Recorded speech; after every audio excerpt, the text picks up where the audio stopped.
Muy buenas tardes a todos, sean bienvenidos a este canal. Mi nombre es Natalie Moreno, estudiante de la Universidad Laica Eloy Alfaro de Manabí, de la carrera Medicina en la cátedra Anatomía Sistemática, impartida por la doctora Amelia Arteaga.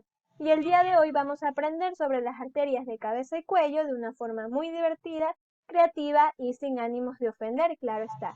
Así que espero que lo disfruten mucho. Nos encontramos en la granja de mi buen amigo Bruno el burro, que me ha pedido amablemente que le explique sobre las arterias que hay en el cuello y la cabeza. Así que vamos a empezar con la arteria carótidas comunes, las cuales estas están encargadas de distribuirse por todo el extremo céfalo-cervical del cuerpo y se encuentran en un número par, es decir, que hay una derecha y una izquierda, cuyos orígenes son muy diferentes, así que vamos a conocerlos. Entonces tenemos que la arteria carótida común derecha nace en la base del cuello de la bifurcación del tronco brachiocefálico y está situada en la región anterior del cuello. Asciende oblicuamente en sentido superolateral y después casi verticalmente hasta su terminación. Mientras que la arteria carótida común izquierda, esta nace en el tórax antes de penetrar en el cuello un corto trayecto intratorácico. Por consiguiente, es más larga que la derecha en toda la longitud de su segmento intratorácico y casi igual a la longitud del tronco brachiocefálico, unos 3 centímetros aproximadamente. Y además, como su origen se da en el arco de la aorta, posteriormente a este tronco brachiocefálico, esta es más profunda a este tronco. Además, gana también la base del cuello mediante un trayecto oblicuo superior, lateral y ya sea ligeramente anterior o ligeramente posterior. Después asciende por el cuello del mismo modo que la arteria carótida derecha. Estas arterias van a presentar relaciones. Por ejemplo, en el tórax, la arteria carótida común izquierda asciende posteriormente al cuerpo del esternón y a la vena brachiocefálica izquierda, anteriormente a la arteria subclavia y al conducto torácico, lateralmente a la tráquea y medialmente al nervio vago, a la pleura y al pulmón izquierdo. Ya en el cuello, las dos arterias carótidas comunes allí van a tener relaciones casi idénticas. Anteriormente van a estar recubiertas por la glándula tiroides, el músculo moioideo y la lámina pretraquial de la fascia cervical. También el músculo esternocleidomastoideo y la lámina superficial de la fascia cervical.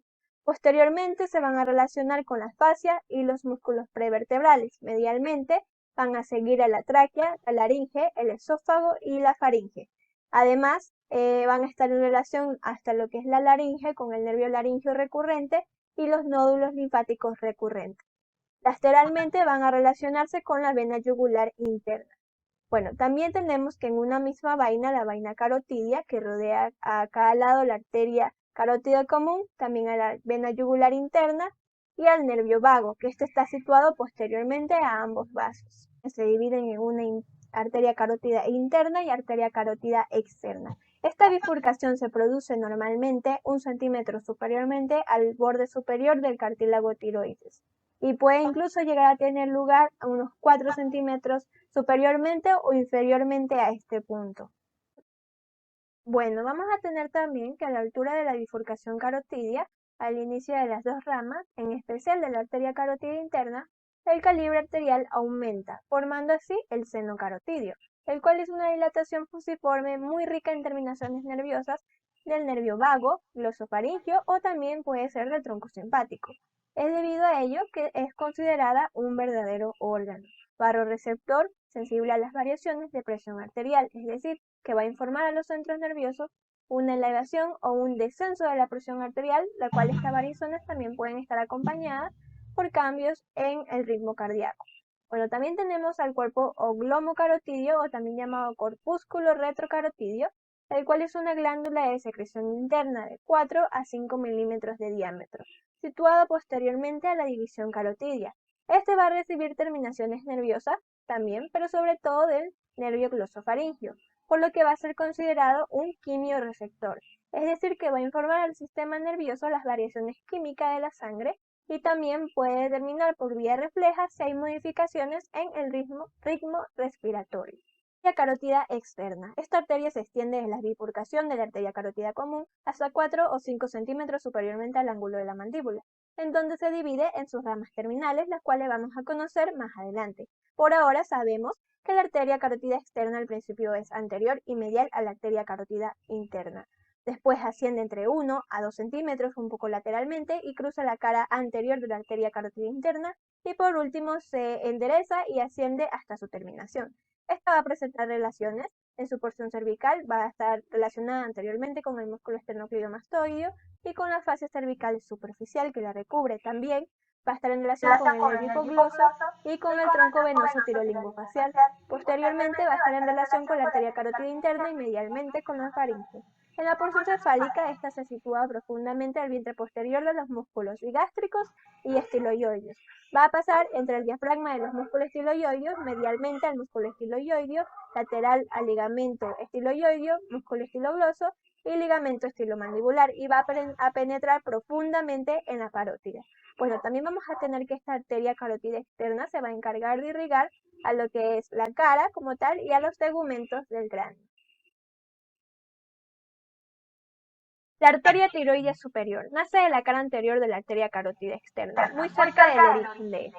Desde allí se dirige medial y anteriormente, luego inferiormente y alcanza el extremo lateral de la glándula tiroides. Aplicada sobre la faringe, esta va a estar recubierta por el músculo esternocleidomastoideo y por la fascia cervical superficial. Más inferiormente va a estar por los músculos infraioideos y la fascia cervical media. Va a presentar ramas colaterales, las cuales sería la rama esternocleidomastoidea de la arteria tiroidea superior, que penetra en la porción media del músculo, y la arteria laringea superior, que atraviesa la membrana tiroidea y se distribuye por los músculos de la laringe y por la mucosa del vestíbulo laringio. También la rama cricotiroidea, la cual irriga al músculo cricotiroideo y a la mucosa subglótica. Mientras sus ramas terminales, estas se van a dividir en el vértice del lóbulo lateral de la glándula tiroides en 3 ramas. Una anterior sobre la cara anterior del lóbulo, una lateral sobre el borde lateral y una posterior, la cual va a estar por la cara posterior del lóbulo lateral. Ahora vamos a describir a la arteria lingual, pero por medio de un sabio amigo que se ha levantado temprano para ayudarnos. Demos paso a Rómulo la lechosa. La arteria lingual nace de la cara medial de la arteria carótida externa. Al principio describe una curva cuya concavidad inferior mide hacia el extremo posterior del asta mayor del hueso ioides. En esta primera parte de su trayecto, la arteria se sitúa sobre el músculo constrictor medio de la faringe. Pasa en sentido superior al asta mayor del hueso ioides y se vuelve profunda al músculo iogloso lateralmente al músculo constrictor medio de la faringe.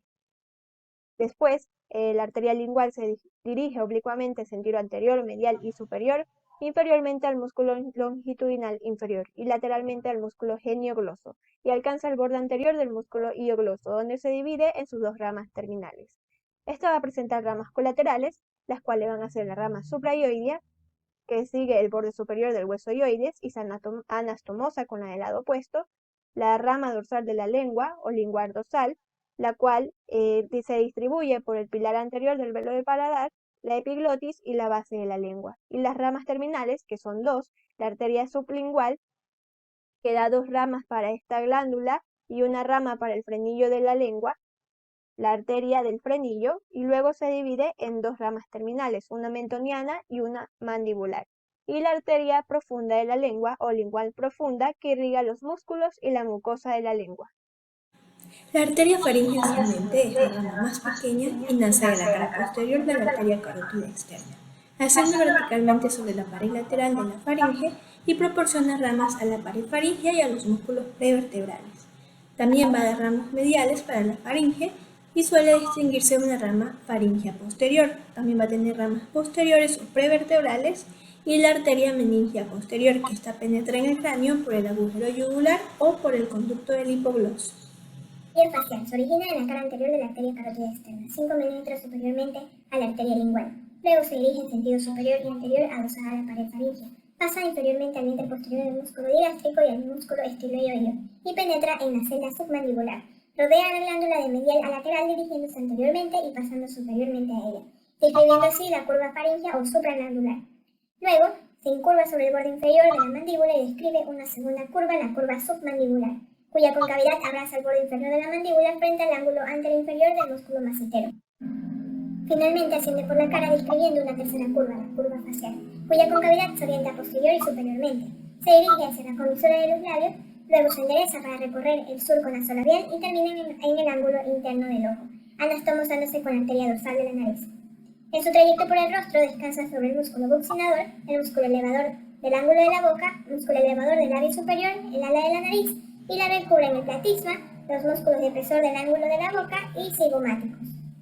La arteria facial va a presentar las siguientes ramas colaterales. La arteria palatina ascendente, que nace en el vértice de la curva faríngea anteriormente al extremo inferior de la tonsila faríngea. Se distribuye por el músculo estilogloso, la pared faríngea y el velo del paladar. Su rama más importante es la rama tonsilar de la arteria palatina ascendente. Tenemos también a las ramas submandibulares que se dirigen directamente a la glándula submandibular. La arteria submentoniana, la cual vasculariza a la glándula submandibular, los músculos piloioideo, digástricos y las partes blandas del mentón. La rama pterigoidea que se ramifica por el músculo pterigoideo medial, la arteria macetérica que nace de la arteria facial anteriormente al músculo macetero, la arteria labial inferior, la arteria labial superior, las cuales de las anastomosis de estas dos arterias labiales superiores también se va a originar lo que es la arteria del tabique nasal. Y la arteria nasal lateral o arteria del ala de la nariz que irriga el ala y el vértice de la nariz. Como rama terminal tenemos a la arteria angular.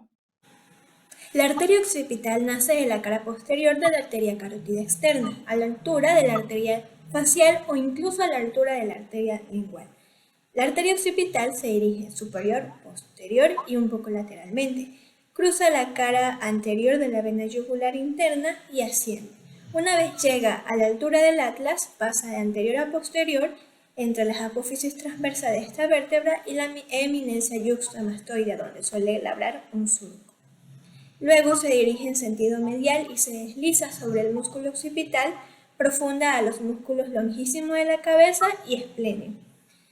Va a presentar ramas colaterales, las cuales serían ramas musculares, donde se encuentra una rama esternocleidomastoidea y una rama descendente o arteria cervical posterior. También la arteria estilomastoidea, que esta se va a introducir en el conducto facial, y la rama meningia de la arteria occipital, que penetra en el cráneo por el agujero yugular o el agujero mastoide. También va a tener ramas terminales, una rama lateral que va a atravesar la inserción occipital del músculo trapecio y va a penetrar en el cuero cabelludo, y una rama medial que continúa el trayecto horizontal de esta arteria hasta la protuberancia occipital externa. Luego se acoda en un ángulo recto y atraviesa el músculo trapecio y asimismo también penetra en el cuero cabelludo. La arteria auricular posterior. Esta arteria nace de la cara posterior de la arteria carótida externa, superiormente a lo que es la arteria occipital, entre unos milímetros a 2 centímetros. Esta arteria, oblicua, superior, posterior y lateralmente, pasa anteriormente al músculo estiloioideo y al vientre posterior del músculo digástrico, y una vez así alcanza el borde anterior de la apófisis mastoides. Además, puede estar cubierta por la parótida a lo largo de todo su trayecto, o también puede atravesarla o nacer más o menos superiormente a ella. Va a presentar ramas colaterales, las cuales van a ser las ramas parotidias, ramas musculares, y a la arteria estilomastoidea ocasionalmente, cuando esta no nace de la arteria occipital. También tenemos ramas terminales, las cuales es una rama anterior o articular destinada al pabellón auricular y otra posterior o mastoide, que se va a ramificar por las partes blandas de la región mastoide. Ahora vamos a describir las ramas terminales, las cuales son dos, empezando por la arteria temporal superficial, la cual esta es rama de la bifurcación lateral y superficial de la arteria carótida externa. En un principio esta se halla en el espesor de la glándula parótida y después se desprende de esta glándula y se hace superficial a la altura de una línea trazada desde el borde superior del conducto auditivo externo hasta la porción media del borde superior de la órbita. Luego pasa anteriormente al trago y posteriormente a la articulación temporomandibular. De ahí asciende por la región temporal y se divide en dos ramas terminales, 2 a 3 centímetros superiormente al arco cigomático. Va a presentar ramas colaterales, las cuales son la arteria transversa de la cara o facial transversa, que nace en el cuello de la mandíbula, se dirige en sentido anterior, inferiormente al arco cigomático y termina en la mejilla.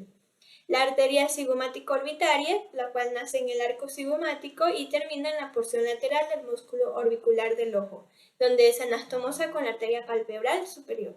Y la arteria temporal media, que esta es inconstante. Bueno, respecto a sus ramas terminales, vamos a tener una anterior o frontal y otra posterior o parietal. Ambas se van a ramificar en los tegumentos de la porción lateral del cráneo y se anastomosan entre ellas. La arteria maxilar es una rama de bifurcación medial o profunda de la arteria carótida externa. Se extiende a través de la fosa infratemporal hasta el agujero esfenopalatino. Desde su origen penetra la fosa infratemporal pasando por el ojal retrocondilo de Juvara, comprendido entre el cuello de la mandíbula y el ligamento esfenomandibular.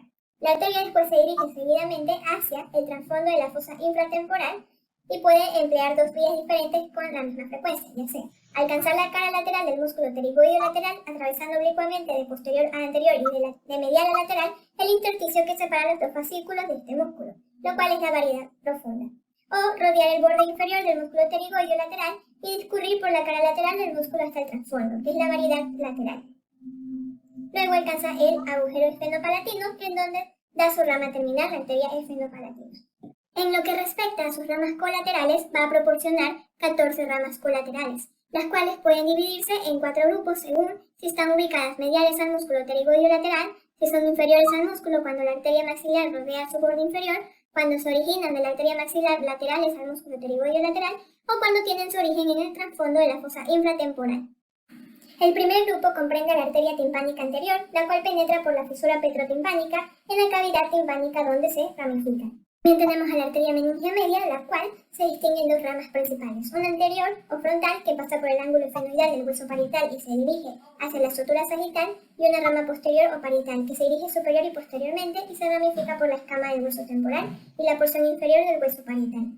También tenemos a la rama meningia accesoria, la cual es inconstante y penetra en el cráneo por el agujero oval, atravesándolo posteriormente y lateral al nervio mandibular y se distribuye hacia el ganglio trigeminal y la dura madre próxima. El segundo grupo comprende la arteria alveolar inferior, la cual de ella se origina la arteria del nervio lingual y la arteria milodioidea.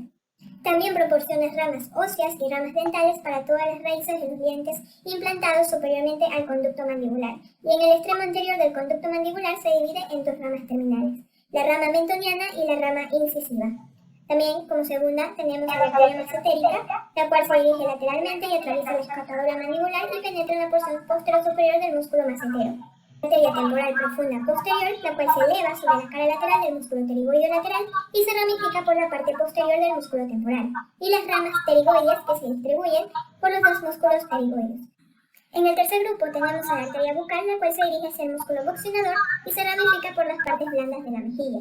También tenemos a la arteria temporal profunda anterior, la cual se introduce bajo la cara profunda del músculo temporal y se distribuye por la parte anterior de este músculo. La arteria alveolar superior posterior, que desciende aplicada a la tuberosidad del maxilar, y de ella se originan las ramas dentales que se introducen en los conductos alveolares y se distribuyen hacia el seno maxilar y las raíces lumbares. La arteria infraorbitaria, la cual sale por el agujero infraorbitario mediante numerosas ramas destinadas al párpado inferior y a la mejilla. En el cuarto grupo tenemos a la arteria palatina descendente o palatina superior, que se distribuye por el velo del paladar y el paladar duro. La arteria del conducto pterigoideo, la cual recorre de anterior a posterior el conducto pterigoideo y se distribuye por la mucosa de la bóveda faríngea. Y la arteria pterigopalatina, la cual se dirige hacia la mucosa de la bóveda de la faringe por el conducto palatovaginal. Como rama terminal tenemos a la arteria esfenopalatina, que penetra en la cavidad nasal por la parte inferior del agujero esfenopalatino y se divide en sus dos ramas, una medial o nasopalatina para el tabique nasal y otra lateral destinada a la pared lateral. Arteria carótida interna. Esta arteria se extiende desde la bifurcación de la arteria carótida común hasta el cráneo, donde termina al lado del nervio óptico. Bueno, vamos a tener que esta arteria primero va a estar situada en lo que es el cuello y finalmente desemboca en lo que es la cavidad craneal, así que vamos a conocer su dirección. Bueno, después de un trayecto vertical de 1 a 2 centímetros, esta arteria se dirige superior y medialmente. Alcanza lo que es el espacio laterofaringio y se dirige primero verticalmente hasta el nivel de la masa lateral del atlas, luego oblicuamente en sentido superior y posterior. Finalmente, en las proximidades del conducto carotidio, esta asciende verticalmente y recorre el conducto carotidio y el seno cavernoso siguiendo sus sinuosidades. De este modo, vamos a describir que en el seno cavernoso una primera curva que conduce la arteria anteriormente, luego hay una segunda curva que la endereza y finalmente se describe después de este trayecto otra curva anterior y otra curva posterior. A este recorrido se lo ha denominado sifón carotidio. Y bueno, también se puede decir que frecuentemente esta arteria carótida interna presenta otra inflexión anterior, lo que le da el aspecto de un doble sifón. Bueno, mis queridos estudiantes, ¿conocen las relaciones de la arteria carótida interna? Si no es así, pues yo se las explico. Vamos a tener que desde su origen hasta la base del cráneo, la arteria carótida interna se sitúa en un principio lateral y posteriormente a la arteria carótida externa, que la cruza enseguida pasando anteriormente a ella. Se relaciona medialmente con la faringe y posteriormente con las apófisis transversas de las vértebras cervicales. En el cuello y en el espacio laterofaríngeo que ya se mencionó, va a adquirir relaciones estrechas con la vena yugular interna, el tronco simpático y los 4 últimos pares craneales. En el conducto carotidio, la arteria carótida interna va a estar rodeado por un plexo venoso, sin importancia, y un plexo simpático. La arteria va a estar casi directamente en contacto con la pared ósea. Por esta razón, la pared de la arteria carótida interna, que en el cuello es músculo-elástica, aquí va a perder la mayor parte de sus elementos elásticos y va a adquirir características de un vaso venoso. Saliendo del conducto, la arteria se dirige superior y un poco anteriormente y penetra en el seno cavernoso, atravesando la pared inferior de este seno. En el seno cavernoso, la arteria va a estar en contacto con la pared lateral del seno posteriormente y con su pared medial anteriormente. Va a estar unida al extremo posterior del surco cavernoso mediante fascículos fibrosos que constituyen el ligamento carotidio. La arteria carótida interna está también en relación en esta parte de su trayecto con los nervios motores, el globo ocular y oftálmico, que discurren en su mayor parte por la pared lateral del seno. Al llegar al extremo anterior del seno cavernoso, la arteria se dirige superior y posteriormente. Atraviesa la dura madre y la aracnoides medialmente a la apófisis clinoides anterior y da lugar a su única rama colateral importante, la arteria oftálmica. La arteria oftálmica nace de la arteria carótida interna medialmente a la apófisis clinoides anterior. Se dirige en sentido anterior y atraviesa el conducto óptico inferior y lateralmente al nervio óptico y penetra en la órbita. Una vez ya en la órbita, rodea primero la cara lateral del nervio óptico, lateralmente o un poco posterior al ganglio ciliar. Después rodea su cara superior y se dirige en sentido anterior a lo largo del borde inferior del músculo oblicuo superior. Termina en el ángulo medial del ojo por medio de la arteria dorsal de la nariz. La arteria oftálmica va a presentar numerosas ramas colaterales, las cuales vamos a dividir en 3 grupos. El primer grupo va a comprender lo que es la arteria central de la retina, la cual es muy delgada y penetra en el nervio óptico 1 centímetro posteriormente al globo ocular y alcanza la retina donde se ramifica. La arteria lagrimal se dirige anterior y lateralmente y va a alcanzar lo que es la glándula lagrimal, siguiendo el borde superior del músculo recto lateral, y de ella se van a originar ramas para esta glándula lagrimal y una rama temporozigomática. El segundo grupo corresponde a la arteria supraorbitaria que discurre de posterior a anterior entre la pared superior de la órbita y el músculo elevador del párpado superior. Esta emerge de la órbita por el agujero supraorbitario, donde da lugar una rama palpebral. Después la arteria supraorbitaria se refleja sobre la escotadura y se divide en varias ramas para las partes blandas de la frente. También tenemos a las arterias ciliares posteriores cortas, en número de 10 a 20, que nacen mediante 2 o 3 troncos. Estas son muy flexosas y se dirigen anteriormente y rodean al nervio óptico, atravesando la esclera y ramificándose en la coroides. También tenemos a las arterias ciliares posteriores largas, que son 2, una lateral y otra medial. Estas atraviesan la esclera, una medial y otra lateralmente a lo que es el nervio óptico, y se dirigen seguidamente hacia la superficie de la coroides, hasta el borde periférico del iris, donde se anastomosan y forman el círculo arterial mayor del iris. También tenemos a las arterias musculares de la arteria oftálmica, las cuales son 2, una superior, la arteria muscular superior y una arteria muscular inferior. Estas últimas, las arterias musculares, se originan unas delgadas ramificaciones que son las arterias ciliares anteriores. que atraviesan la parte anterior de la esclera y terminan en el círculo arterial mayor del iris. El tercer grupo comprende lo que es la arteria etmoidal posterior, que nace frente al conducto etmoidal posterior, a partir de un tronco común con la arteria etmoidal anterior. Esto se introduce en el conducto etmoidal posterior y termina en la dura madre que recubre la lámina quirúgosa o bien en la parte próxima de las cavidades nasales.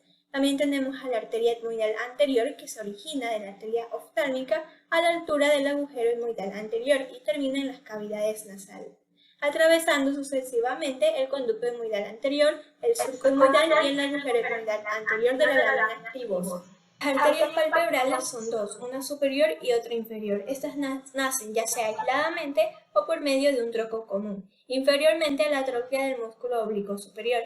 Estas arterias se distribuyen en lo que son los párpados y se anastomosas con arterias de las regiones vecinas, es decir, con la arteria lagrimal, supraorbitaria, supratroclear, nasal, transversa de la cara e infraorbitaria. Además, estas arterias palpebral, la arteria palpebral inferior, da origen a una rama dirigida al conducto nasal. Y por último, a la arteria supratroclear, que nace de la arteria oftálmica a la altura o anteriormente a la tróclea del músculo oblicuo superior y discurre de posterior a anterior hasta la escotadura frontal, donde se refleja para ramificarse por la parte medial de la frente. Ahora, la rama terminal de la arteria oftálmica es la arteria dorsal de la nariz, la cual se dirige en sentido anterior e inferior y cruza el reborde medial de la órbita, superiormente al tendón directo del músculo orbicular del ojo. Ahora, esta arteria se va a anastomosar con la arteria angular, que proviene de la arteria facial y va a aportar finas ramas para el conducto nasolagrimal y la nariz. Ahora vamos a pasar con las arterias subclavias, las cuales van a tener orígenes diferentes. Vamos a conocerlos. A la derecha, esta van a ser del tronco brachiocefálico, posteriormente a la articulación esternoclavicular, y a la izquierda van a ser del arco de la aorta. Ahora, cada una de ellas se va a extender hasta el borde inferior del músculo subclavio, donde se continúa con la arteria axilar, frente a la parte media de la clavícula. De su longitud vamos a tener que la arteria subclavia izquierda es más larga que la derecha, en todo su trayecto intratorácico, que es aproximadamente unos 3 centímetros. Ahora, la arteria subclavia derecha se va a dirigir en sentido lateral y un poco anteriormente, describiendo uno que otro de sus extremos una curva cuya concavidad inferior reposa sobre la cúpula pleural y la primera costilla, mientras que la arteria subclavia izquierda asciende primero verticalmente en el tórax y después se curva lateralmente y un poco anteriormente, describiendo una curva parecida a la de la arteria subclavia derecha.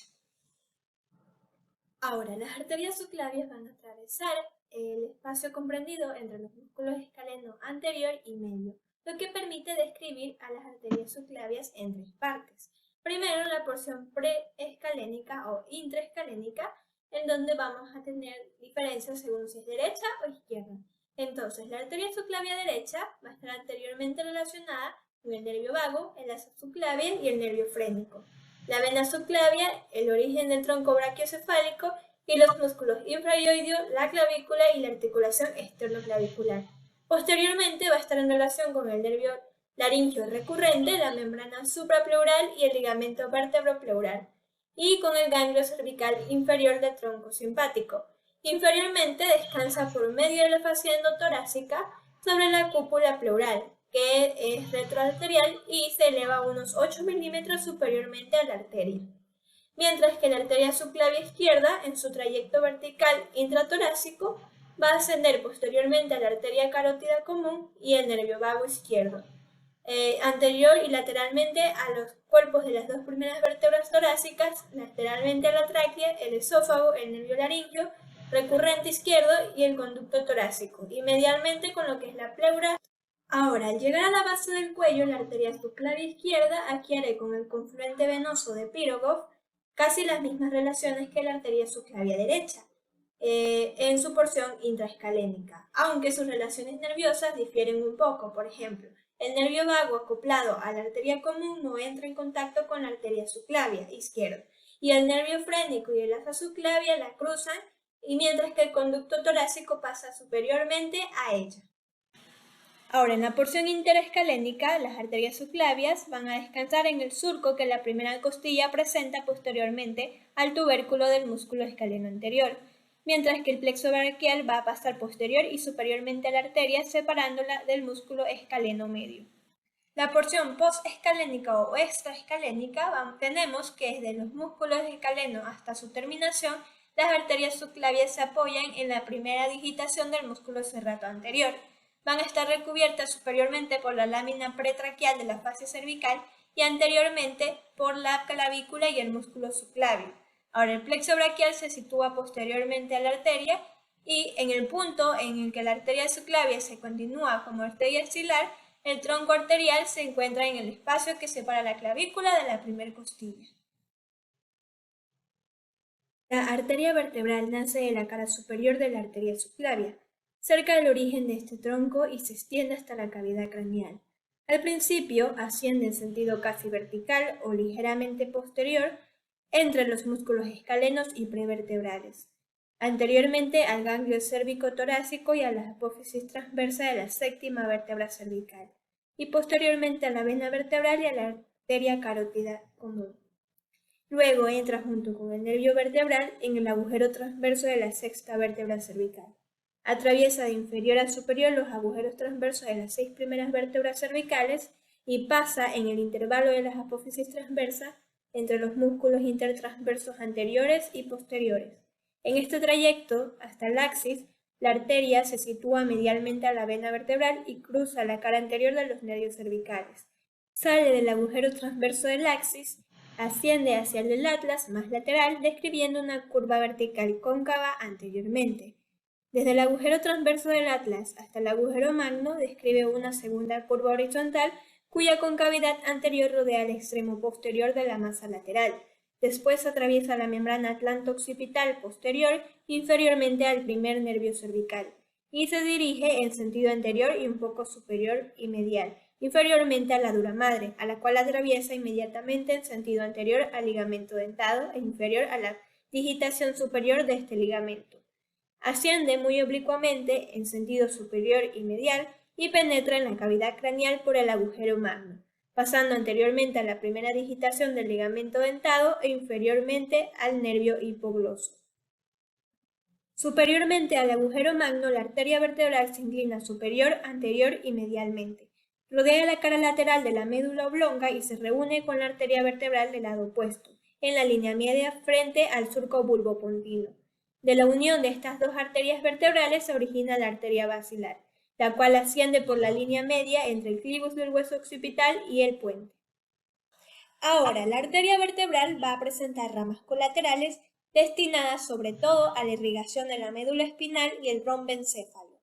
En el cuello van ramas espinales que van a la médula espinal a través de los agujeros intervertebrales y ramas musculares para los músculos vecinos. En la cavidad craneal, la arteria vertebral va a dar una rama meningia que se ramifica en la fosa cerebelosa, la arteria espinal posterior, la arteria espinal anterior y la arteria cerebelosa inferior posterior.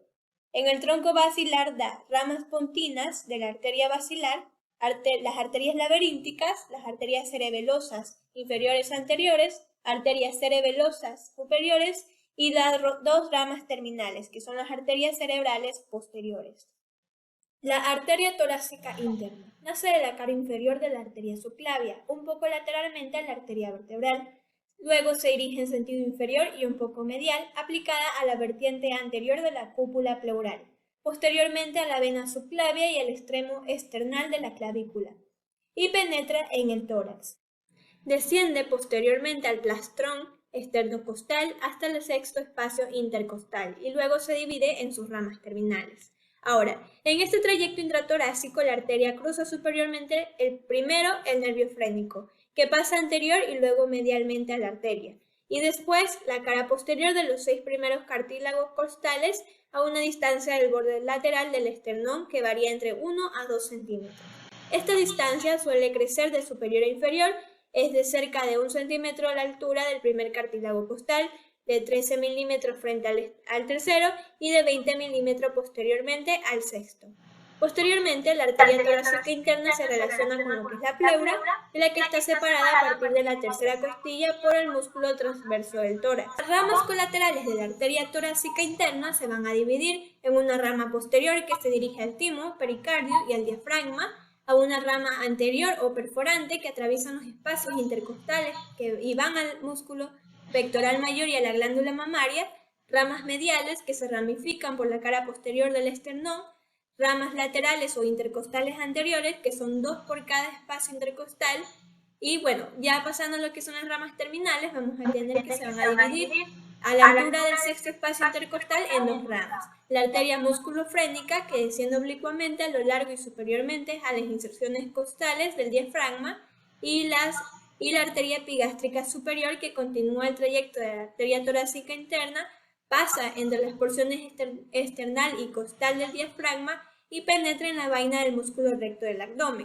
A media distancia entre el esternón y el ombligo, penetra en el músculo donde se anastomosa en la región umbilical con la arteria epigástrica inferior. El tronco costocervical se origina a partir de la cara posterior de la arteria subclavia, a la altura de la arteria torácica interna. Pasa lateralmente al ganglio cervicotorácico y se divide en 2 ramas. La arteria intercostal suprema, la cual da a cada uno de los 3 primeros espacios intercostales una rama dorsoespinal y una rama intercostal posterior, y la arteria cervical profunda, la cual pasa entre el cuello de la primera costilla y la apófisis transversa de la séptima vértebra cervical y asciende entre los músculos transversos espinosos y semiespinosos de la cabeza en los que termina. Tronco tirocervical. Nace de la cara superior de la arteria subclavia un poco lateralmente a la arteria vertebral. Luego se va a dirigir en sentido superior y se va a dividir en sus 4 ramas terminales. Vamos a empezar por la arteria tiroidea inferior, la cual es la rama más medial del tronco tirocervical. Esta va a ascender al principio verticalmente hasta la proximidad del tubérculo anterior de la apófisis transversa de la sexta vértebra cervical. En este trayecto va a pasar medialmente a las inserciones del músculo escaleno anterior. A continuación, esta arteria se va a incurvar y se va a dirigir medial y luego inferiormente, describiendo así una primera curva de concavidad inferior cuyo segmento transversal va a pasar entre la arteria carótida común, que es anterior, y la arteria vertebral situada posteriormente. Después de este trayecto descendente de longitud variable, la arteria tiroidea inferior se va a enderezar y se va a volver ascendente, y va a alcanzar el extremo inferior de la glándula tiroides, donde se divide en sus ramas terminales. Las ramas colaterales de la arteria tiroidea inferior van a ser ramas musculares, ramas traqueales y esofágicas, y la arteria laringea inferior, que asciende con el nervio laringeo recurrente por la cara posterior de la laringe.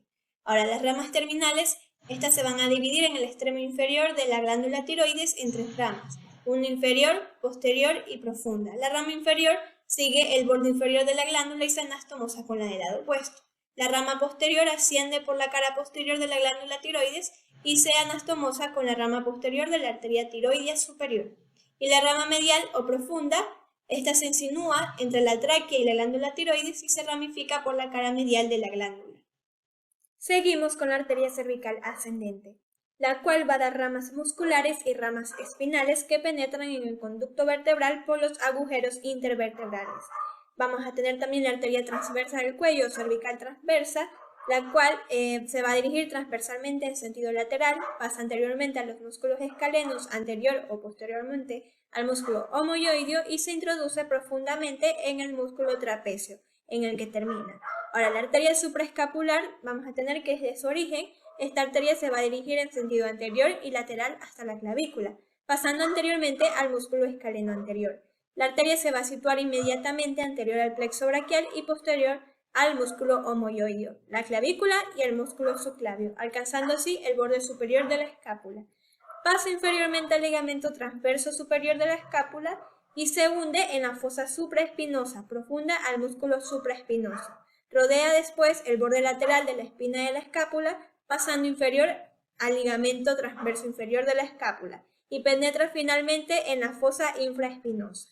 Ya para culminar vamos a tener a la arteria dorsal de la escápula o descendente de la escápula, una arteria muy flexuosa que nace bien ya sea de la porción interescalénica de la arteria subclavia o de las porciones intra o extraescalénica de esta arteria. Ahora, desde su origen hasta el ángulo superior de la escápula, esta arteria va a dar algunas ramas para los músculos vecinos y para el plexo braquial. En particular, va a dar a una rama muy importante, que es la rama subtrapezoidea, que desciende profunda al músculo trapecio y lateral al nervio accesorio. Ahora, la arteria dorsal de la escápula da también a lo largo del borde medial de la escápula ramas mediales para los músculos del dorso y ramas laterales para los músculos subescapular, serrato anterior, supraespinoso e infraespinoso. Estas últimas se anastomosan con las arterias supraescapular y subescapular.